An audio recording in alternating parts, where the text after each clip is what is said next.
beleza? Aqui é Flávio, químico. Mais uma aulinha aí de química orgânica, né? Para você que está indo no seu terceirão. E a gente vai ali para o volume 10, né? A gente vai estudar duas funçõezinhas orgânicas oxigenadas agora, que são as chamadas funções carboniladas, né? Já peço que você preste atenção aqui e veja o que vai caracterizar uma função carbonilada. É a carbonila, que a gente vai chamar isso aqui, ó. É o C, é o carbono, com uma dupla O. E eu tenho dois radicais aqui. Aqui pode ser um hidrogênio, aqui pode ser um outro carbono, aqui também pode ser um outro carbono, enfim. Isso daí é o que vai definir as funções carboniladas, né? Que no nosso caso vão ser duas, os aldeídos e as cetonas, né? Então, olha só a relação que existe entre essa função carbonilada e o aldeído, e essa função que está sendo apresentada aqui, e a cetona, né? Aqui eu tenho C dupla O, e aqui eu vou ter um hidrogênio, né? Então eu vou estar no carbono terminal, tá? E aqui eu vou ter um outro radical, que daí vai levar em consideração o nome que eu vou dar para esse composto, né? Quando eu tenho a cetona, né, o grupo funcional, a carbonila, ela vai estar sempre num carbono secundário, tá? E essa vai ser uma característica principal e que vai facilitar bastante a gente a identificar a função orgânica com qual ele pertence, né? Então, só lembrando que na cetona eu tenho que ter sempre um carbono secundário, tá? Se a gente for comparar aqui, aqui eu tenho um carbono e aqui eu tenho um outro carbono. Se aqui eu tiver um hidrogênio, então isso vai caracterizar um aldeído. Beleza? Então, o aldeído mais simples é o metanal, só para te mostrar onde é que isso pode aparecer, né? E comercialmente em solução aquosa é conhecido como formaldeído ou formol, né? Não sei se você já ouviu alguém fazer alguma piada, alguma brincadeira com você sobre isso aí, né? Nas condições ambientes é um gás incolor de odor penetrante e irritante, sendo tóxico quando ingerido, inalado em contato com a pele. É um produto muito utilizado para preservação de coleções biológicas, tecidos de animais e também corpos humanos, né? Então, se você quer preservar alguma coisa, né? Se você não quer que aquilo se degrade com o tempo, né? Uma técnica que o pessoal utiliza, os naturalistas bastante, enfim, é colocar tudo aquilo ali no formol, beleza? Então, a nomenclatura oficial dos aldeídos, segundo a IUPAC, é feita simplificadamente de maneira substitutiva à nomenclatura dos hidrocarbonetos correspondente. Portanto, a terminação O do hidrocarboneto em questão é substituída pela terminação AL, que caracteriza a função aldeído. Veja os exemplos, bem tranquilo, né? Então, eu tenho... Se fosse um hidrocarboneto normal, isso aqui seria o metano. Mas como eu tenho, ao invés de dois hidrogênios, um oxigênio por causa da dupla ligação, eu vou ter um metanal. Esse AL vai me dizer que isso aqui se refere a um aldeído, né? E se for dois carbonos, né? Se fosse o hidrocarboneto, seria o etano. Mas como eu tenho essa dupla O e o H aqui no carbono terminal, eu tenho o etanol. Se eu tenho três carbonos, propanal e assim por diante, né? Acaba sendo bem tranquilo. O único que não vai seguir as regras de nomenclaturas é o benzaldeído, né? Então ele está me dizendo que eu tenho o grupo benzeno, né? Que está aqui, e o aldeído, que está aqui caracterizado, né? Então é um benzeno com aldeído. É o benzaldeído, né? Mas com o nome fica bem fácil de identificar tudo isso aí. Você não vai ter grandes problemas, né? Então vamos pensar nos compostos aí um pouco mais complexos, né? Então pensa aqui, por exemplo, ó, aqui eu já identifico o carbono, dupla O e o hidrogênio. Lembra que isso aqui vai caracterizar um aldeído, né? E eu vou contar a quantidade de carbonos.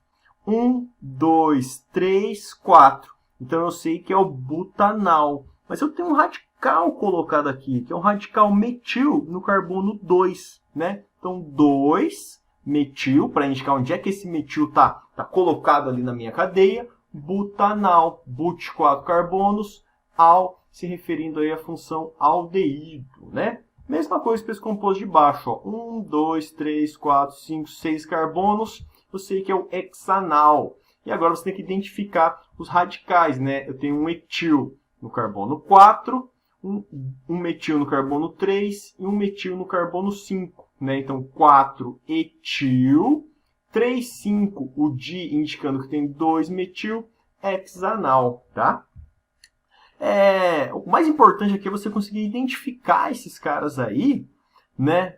Por meio do nome, tá? Você não precisa ficar decorando isso, mas é você conseguir identificar cadeia principal e quais radicais eu tenho agrupados todos ali, né?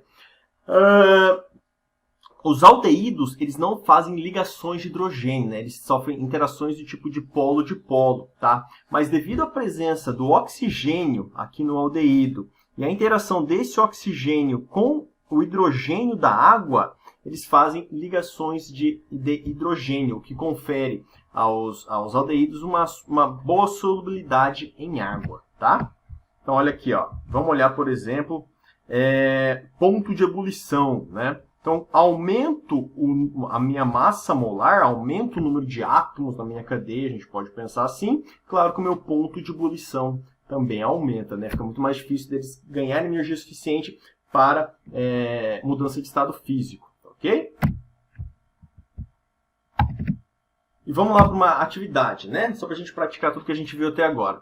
Então, escreva o nome oficial para os seguintes aldeídos. Olha o primeiro ali, ó. Eu sei que isso aqui é um aldeído, tá aqui, né? O grupamento que caracteriza ele. E eu tenho um carbono só. Então, eu tenho o metanal, né? Ali no outro, eu tenho quantos carbonos? 3. Então, eu tenho propanal. Ali no meu outro, eu tenho 1, 2, 3, 4 carbonos na cadeia principal e um radical metil aqui. Então, 1, 2, 3, 4 é o butanal. 1, 2, 3 no carbono 3, eu tenho um radical metil, né? Então, 3-metil butanal. Vamos ver esse outro aqui, ó. 1, 2, 3, 4, 5 carbonos, né? E o aldeído. Então, eu vou ter o pentanal.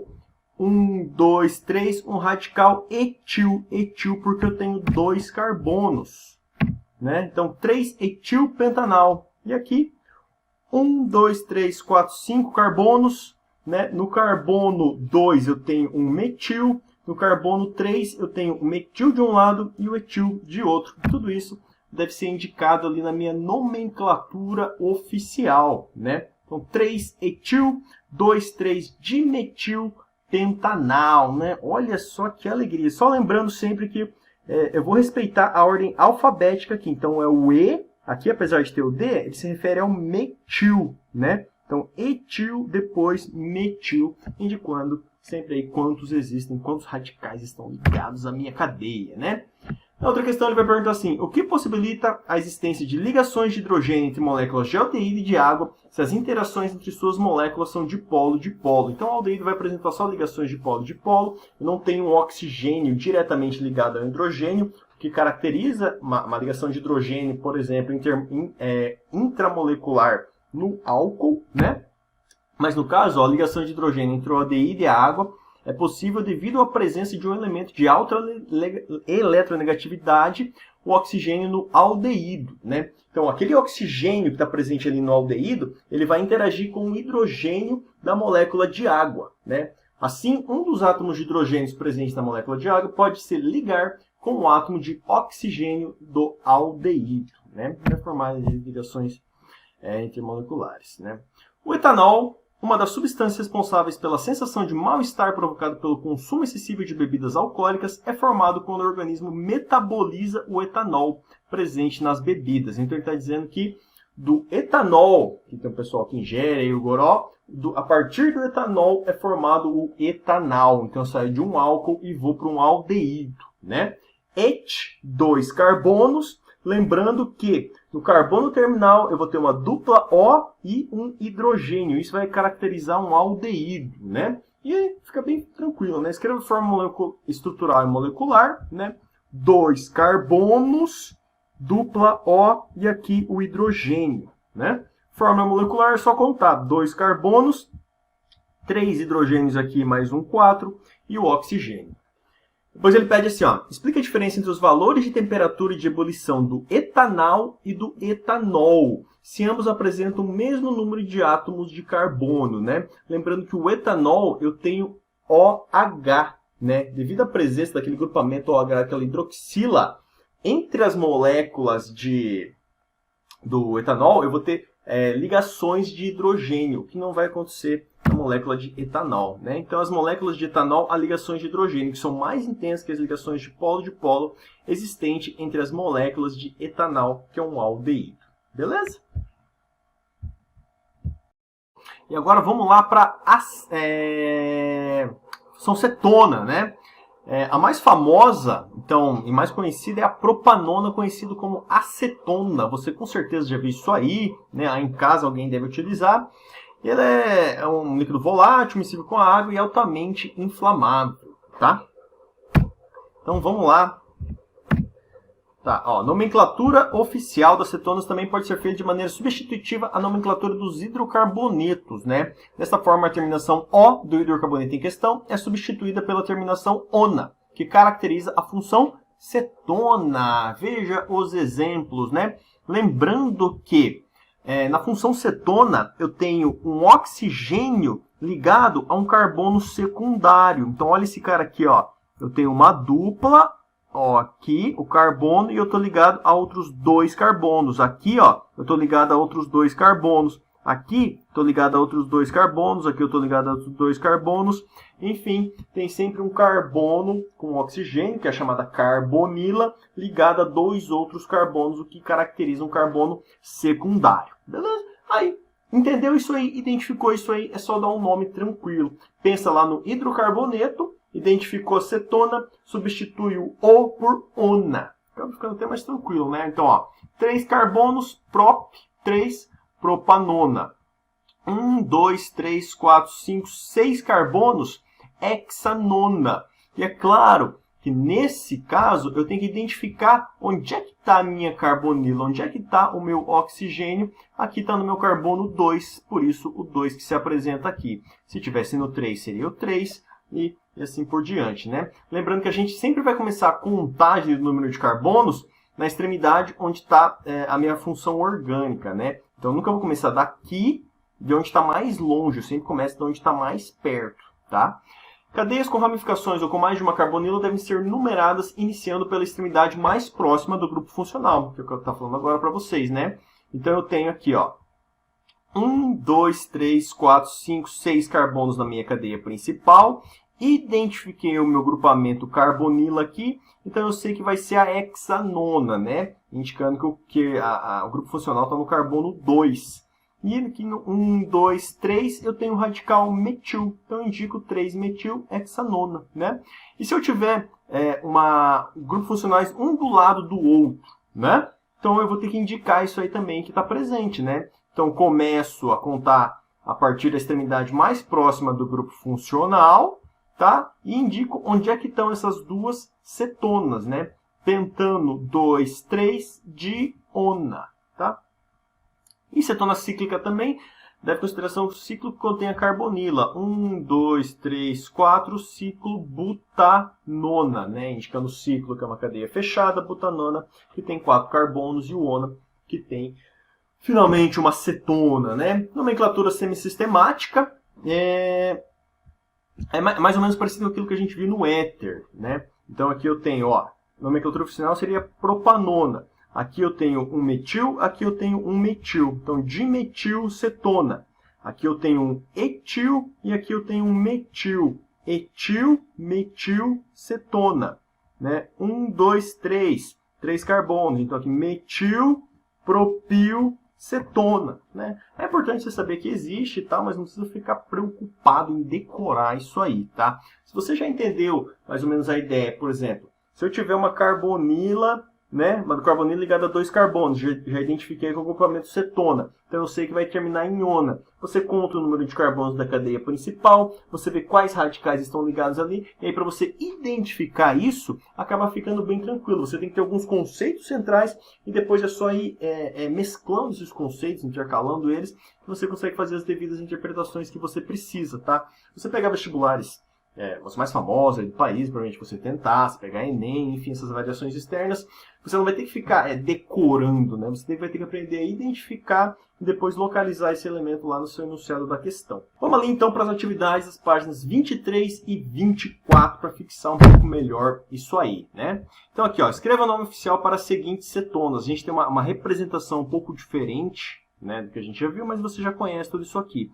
Então aqui eu tenho lembrando que aqui, ó, eu tenho um carbono com uma dupla O, que vai caracterizar uma carbonila, e esse carbono é secundário porque ele está ligado em 2 átomos, outros átomos de carbono. Então, isso aqui caracteriza uma cetona, aqui eu tenho uma cetona, aqui eu tenho um carbono, aqui um outro carbono e aqui um outro carbono. Isso aqui é um carbono secundário, aqui eu tenho minha carbonila e aqui todos exatamente a mesma coisa. Já identifiquei que é uma cetona e vai terminar em ona, né? O nome oficial. Aqui eu tenho 1, 2, 3, 4 átomos de carbono. No carbono 1, 2, 3 eu tenho um radical metil. E aí isso tem que ser indicado no 3-metilbutanona. Tranquilo? Aqui, mesma coisa, né? Por onde que eu vou começar? Você sempre vai começar pela extremidade que é mais complexa, que tem mais coisas, digamos assim. Você vai dar sempre prioridade para o grupo funcional, beleza? Então aqui, ó, vou começar pela extremidade que é mais complexa. Então aqui, 1, 2, 3, 4, 5. Então eu tenho uma pentanona, né? E aí você tem que indicar, por exemplo, ó, onde é que está a minha carbonila. 1, 2, 3. E a indicação desses dois radicais metil aqui, que é o 2,2-dimetil, carbono 2, né? Esse aqui é o 3. Aqui nesse carbono 2 eu tenho um metil aqui e um metil aqui. Então, 1, 2. 2,2-dimetilpentanona, né? Aqui eu tenho a ciclopropanona, indicando que é uma cadeia fechada e eu tenho 3 átomos de carbono. E aqui eu vou começar, então, a contagem da minha cadeia principal. 1, 2, 3, 4, 5, 6, 7. Heptanona, eu indico onde que está a carbonila e quais radicais estão ligados à minha cadeia principal. 1, 2 está aqui, 3, 4, 5 está aqui, dimetil. Hepta, carbonila está no carbono 3, ona. Uau! É chatinho, né? Mas deu para entender, é bem lógico, né? Essa questão da nomenclatura. Vamos ver uma questãozinha só para você ver como é que isso aparece no vestibular. A substância cuja molécula está representada a seguir é responsável pelo aroma natural de canela. A função orgânica que pertence a essa substância é, né? Então você vai olhar a função orgânica, de acordo com o que ele dá aqui, obviamente, né? Esse CHO, né? Então eu tenho um carbono ligado a um hidrogênio, o carbono faz 4 ligações. Vai fazer uma dupla ligação com o oxigênio. Então, C, dupla O, H aqui embaixo, eu sei que isso aí é um aldeído. Beleza? Vamos para a 9 ali, ó. O nome, Morinda citrifolia, é uma das plantas tradicionais mais importantes na Polinésia, sendo usada há mais de 2.000 anos. Nessa planta é isolado um composto, o Duncantal, que vem sendo estudado devido à sua atividade anticancerígena. Observe abaixo a estrutura desse composto. Tá? Você tem muita coisa ali, muita informação, e a gente pode identificar várias coisas interessantes. Assinale a alternativa que contém as funções orgânicas presentes na estrutura do Duncantal. Olha só, isso aqui você já conhece, isso aqui a gente acabou de ver, eu tenho um carbono, uma dupla O, isso aqui é uma carbonila, ligada a 2 outros carbonos. Então isso aqui me caracteriza uma cetona, que eu tenho uma outra aqui. Olha só um cara que você conhece aqui muito bem. A gente acabou de ver C, dupla O e o hidrogênio. O carbono terminal aqui. Então, isso aqui é um aldeído, né? Olha um heteroátomo aqui no meio da cadeia carbônica. E esse heteroátomo é o oxigênio. Então, a gente tem um éter aqui também, né? E olha só um outro grupamento que você não vai confundir com álcool comum, né? É um álcool também. Mas isso aqui, ó, é um fenol, tá vendo? Eu tenho uma hidroxila ligado ao meu benzeno, né? Aí tá tudo indicado ali. Beleza? E a gente identifica isso aí como aldeído, cetona, éter e fenol. Galera, para a tarefa, atividades, páginas 24 e 25, bem simplesinho, bem fácil, atividades 6, 7, 10 e 11. Beleza? Só lembrando então, né, se eu tenho um carbono secundário e uma carbonila, dupla O, ligada ao oxigênio, eu tenho uma cetona. Se eu estou lá no finalzinho, eu tenho uma dupla O e um hidrogênio, aí eu vou ter um aldeído. Beleza? É basicamente isso aí que a gente tinha que lembrar dessa nossa videoaula. Valeu, galera. Muito obrigado. Um abraço e até a próxima. Falou!